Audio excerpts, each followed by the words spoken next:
Long ago, in a faraway kingdom, a poor couple longed for a child. After years of waiting, the wife finally became pregnant. Their small house stood beside a grand estate surrounded by high walls, owned by a powerful sorceress. The woman often gazed out at the forbidden garden beyond, where the most beautiful Rapunzel plants grew. One evening, she sighed. "Husband, I crave that Rapunzel from the garden. If I don't have it, I fear I will waste away." The husband, desperate to help his wife, climbed the garden wall at night and plucked some of the magical plant. But just as he turned to leave, a cold voice froze him in place. "How dare you steal from my garden?" the sorceress hissed. The man trembled. "Please forgive me. My wife is with child, and she craved your Rapunzel." The sorceress narrowed her eyes and smiled. "Very well. You may take as much as you need, but in exchange, you must give me your child once it is born." The man gasped. "Never." But the sorceress laughed. "Then your wife will surely suffer." Fearing for his beloved, he reluctantly agreed. When the baby girl was born, the sorceress took her away and named her Rapunzel. She raised the child deep in the forest, locking her inside a towering stone tower with no stairs or doors, only a single window at the very top. As Rapunzel grew, so did her golden hair, long enough to reach the ground below. One day, the sorceress called up to the tower, "Rapunzel, Rapunzel, let down your hair." Rapunzel obediently uncoiled her long braid, and the sorceress climbed up. One afternoon, a young prince rode through the forest and heard a voice singing from above. He looked up and gasped, "Such a beautiful voice!" He watched in hiding as the sorceress approached the tower and called out, "Rapunzel, Rapunzel, let down your hair."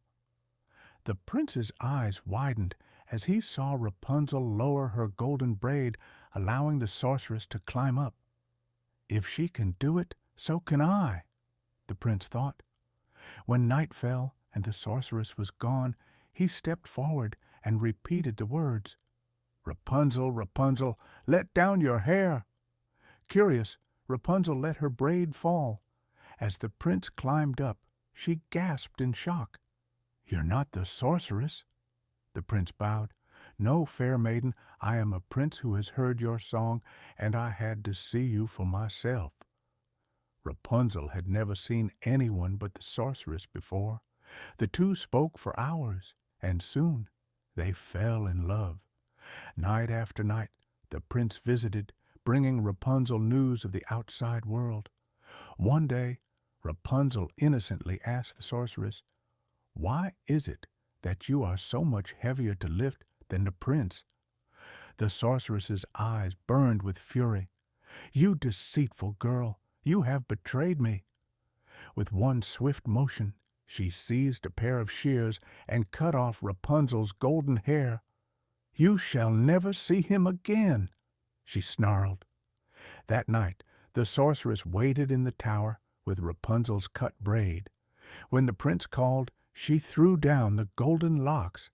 As he climbed up, expecting to see his beloved, he was met with the sorceress's cruel gaze. "You will never have Rapunzel!" she shrieked, pushing him from the window.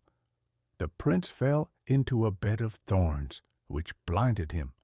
Heartbroken and blind, the prince wandered the forests for months, searching for his lost love. One day, he heard a familiar voice singing in the distance. "Rapunzel?" He followed the sound and stumbled upon her in a quiet meadow. Tears filled Rapunzel's eyes as she saw his injuries. She rushed to him and wept. As her tears fell upon his face, a miracle happened. His eyesight was restored. The prince gasped, "I can see you." They embraced, and Rapunzel followed him back to his kingdom, where they married and lived happily ever after. And so, Love and destiny reunited two lost souls, proving that no tower or curse could keep them apart.